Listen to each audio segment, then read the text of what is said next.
전 세계 전투터에서는 동굴이 흩어져 있을 뿐만 아니라 그중 많은 동굴이 전쟁 중 손으로 파여졌습니다.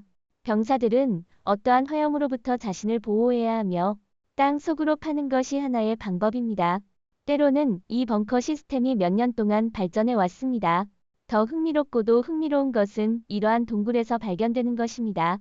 영상의 끝까지 보면 한 병사가 동굴에서 28년간 생존한 이야기를 들을 수 있습니다. 탈레반의 요새, 약 2000년경. 탈레반은 위협적인 산악 지역 속에서 자신들의 신경 중심을 숨겨두었습니다. 이 숨겨진 네트워크는 미국에 대한 공격을 발동하는 데 중대한 역할을 했습니다. 이 동굴들은 그들의 유일한 목적이었습니까? 아닙니다. 그들은 그 이상이었습니다. 그곳은 집이자 전략적 전초기지이자 향후 작전 공급망의 선구자였습니다. 파키스탄군의 도착으로 폐기된 이후 동굴들은 정돈된 침대 줄의 흔적을 드러냈습니다. 도구, 물자, 무기를 위한 복잡한 저장 시스템들이 그곳에 있었습니다. 2006년에는 램세 자금 둘호가 이 비밀 요새에서 버텼습니다. 그 후 몇 년 동안 수백 명의 반군들이 안전을 찾기 위해 이곳을 향했습니다. 급히 철수한 증거로는 미국 군복을 훔친 흔적, 외화, 다양한 무기들이 포함되었습니다. 그러나 그들이 오랫동안 발각되지 않고 어떻게 숨어 있었는지는 여전히 미스터리입니다. 나무 사이에 연기 자국을 숨겨 항공 탐지를 피하는 전술적 위치 설정 또한 이들 전투병이 거의 전문적으로 사용한 전술이었습니다. 이제 동굴로. 이곳의 전 주민들은 내쫓겼습니다. 마을 사람들은 기회를 빌어 8명을 기다리고 축하합니다. 아프가니스탄 바미연 벽화. 2000년대 초반 아프가니스탄 바미연의 울퉁불퉁한 지형에서 한 그룹의 병사들이 반군을 수색하던 중 놀라운 무언가를 발견했습니다. 그들은 동굴을 탐사하던 중 불회의 불교 벽화를 우연히 발견했습니다. 그 벽화는 수세기 동안 보존된 것처럼 보였습니다. 이 벽화의 기원은 서기 7세기로 거슬러 올라가며 이는 바미연이 실크로드의 문화 교차로로서의 중요성을 증명하는 살아있는 증거입니다. 인도와 중국의 예술 전통이 결합된 바미연의 복잡한 디자인은 두 문명이 역사적인 장면에서 만나는 시간을 기록하고 있습니다. 지역의 현대적인 갈등 가운데 고대 색소와 복잡한 디테일로 빛나는 벽화는 저항의 밝은 신호로 등장합니다. 이 독특한 발견은 최근 전쟁의 전투보다는 인간 문화의 중심지로서의 중요성을 드러냅니다. 이 우아한 벽화는 아시아의 예술적, 종교적 풍토를 형성한 역사적 및 문화적 교환의 중요성을 상기시킵니다. 쿠치 터널. 베트남 전쟁 동안 베트공이 4.20 교회의 쿠치 터널을 건설했던 끈질긴 노력과 기교를 증명하는 바입니다. 이 250km 미로는 베트남 저항운동의 게릴라 전쟁 본질을 포함하고 있었으며 터널뿐만 아니라 숨겨진 입구, 유인 함정, 비밀 통로도 포함되어 있습니다. 이 좁은 시스템을 탐험하는 병사들은 종종 예상치 못한 보물들을 발견했습니다. 쿠치 터널은 단순한 구역이 아닌 완전히 기능하는 지하 사회였으며 잔인한 전쟁을 이기기 위해 특별히 적응했습니다. 터널 안에는 진료소, 무기공장, 필드병원, 기숙사 등이 포함되어 있었습니다. 또한 미군이 내부로 도전한 복잡한 유인 함정이 가득했습니다. 이는 잔혹한 전쟁과 평범한 생활의 잔재가 공존하는 곳입니다. 병사가 조금 더 깊숙이 파면 고추창고, 교실, 식당 등의 흔적을 발견할 수 있었습니다. 쿠치 터널은 압도적인 상황 속에서도 기교와 인내력을 보여준 이야기를 전합니다. 오키나와 동굴. 제2차 세계대전 동안 일본은 오키나와의 동굴을 적극적으로 방어에 활용했습니다. 오키나와는 1945년 제2차 세계대전에서 일본 땅으로 실질적으로 첫 번째 작전이 이루어진 곳입니다. 제2차 세계대전에서 연합군이 아이스버그 작전을 시작하면서 오키나와는 가장 마지막이자 가장 피투성이 전투 중 하나였습니다. 우시지마 미스루 대장이 이끈 일본 제국군은 적의 강력한 화력을 알게 되자 섬의 다양한 지하 동굴과 터널에 숨어서 직접적인 대결을 피했습니다. 일본 제국군은 이 동굴을 본부, 보급창고, 거주지로 사용했습니다.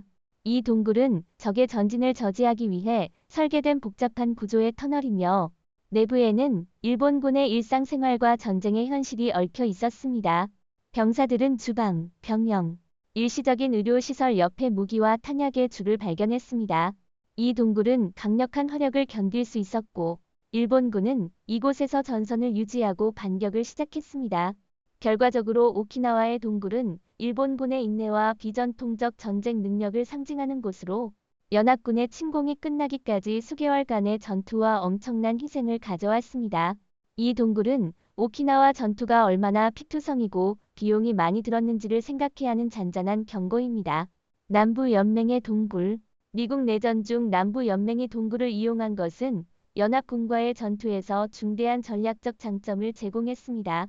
동굴은 남부 지역 전체에 걸쳐 자연적인 피난처이자 전략적 장점을 제공했으며 일부 경우에는 원자재의 공급원이 되기도 했습니다.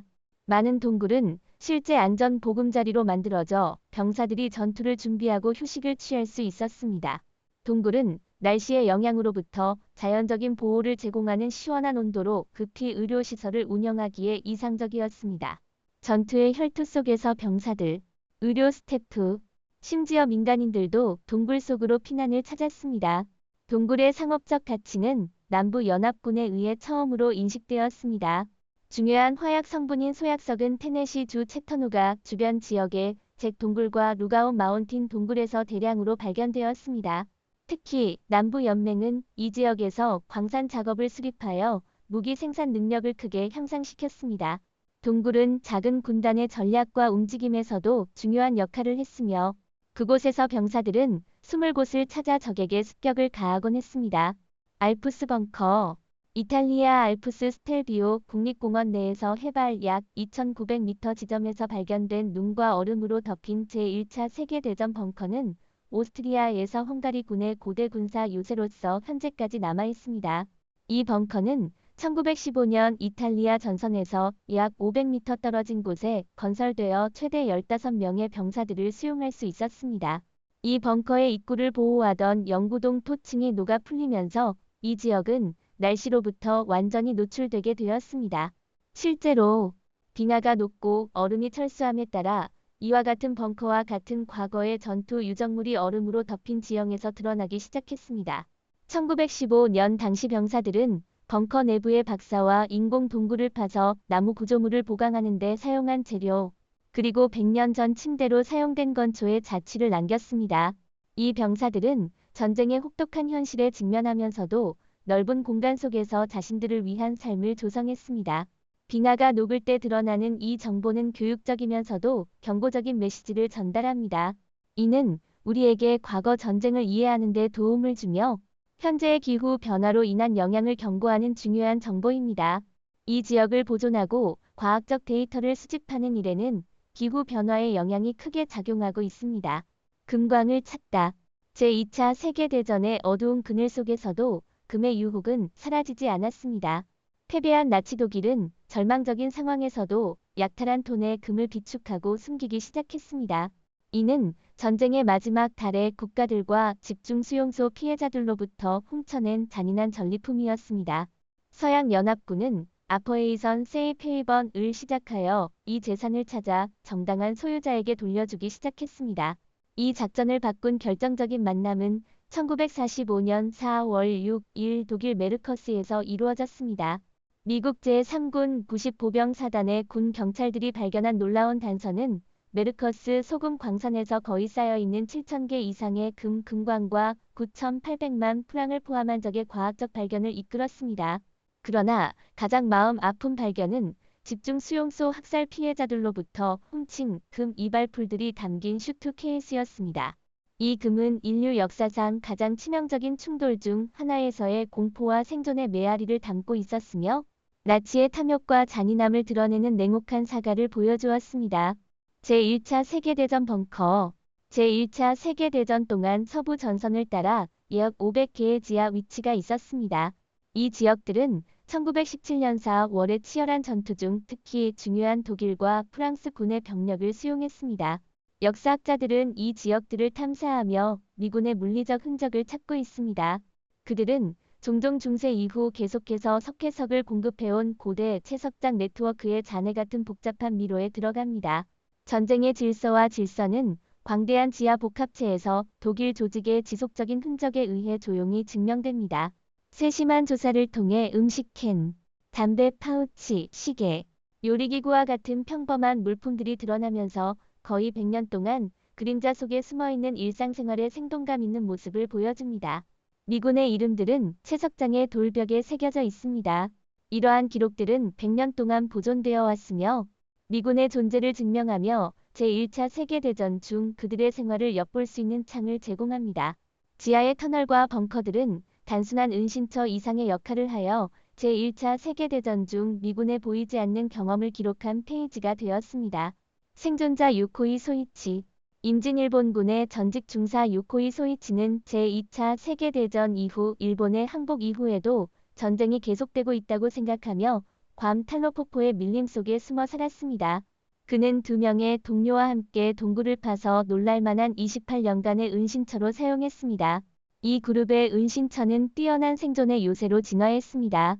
요코이와 그의 동료들은 극도의 역경에 직면하여 대나무, 캔, 과일, 견과류와 같은 풍부하지만 힘든 자연 자원을 이용하여 도구와 의류를 만들고 쥐, 달팽이, 새우와 같은 작은 생물로부터 영양을 공급받기 위해 놀랍도록 기발한 아이디어를 선보였습니다. 거의 30년 동안 이 스파르타식 생활은 그들의 유일한 선택이었습니다. 요코이는 1972년 1월 우연히 현지 농부들에 의해 발견되었고 그의 일본 복귀는 잊혀진 전쟁에서의 생존의 상징이 되었습니다. 그의 불굴의 의지는 그의 동포들과 전 세계를 감동시켰으며 1997년 그의 사망까지 지속되었습니다. 오늘의 영상은 여기서 마칩니다. 시청해주셔서 감사합니다. 이 영상을 좋아하셨다면 좋아요를 눌러주시고 공유하고 저희 채널을 구독해주세요. 앞으로 더 많은 흥미로운 콘텐츠를 함께 탐험하며 업데이트를 기다려주세요. 다음 영상에서 다시 만나기를 기대합니다.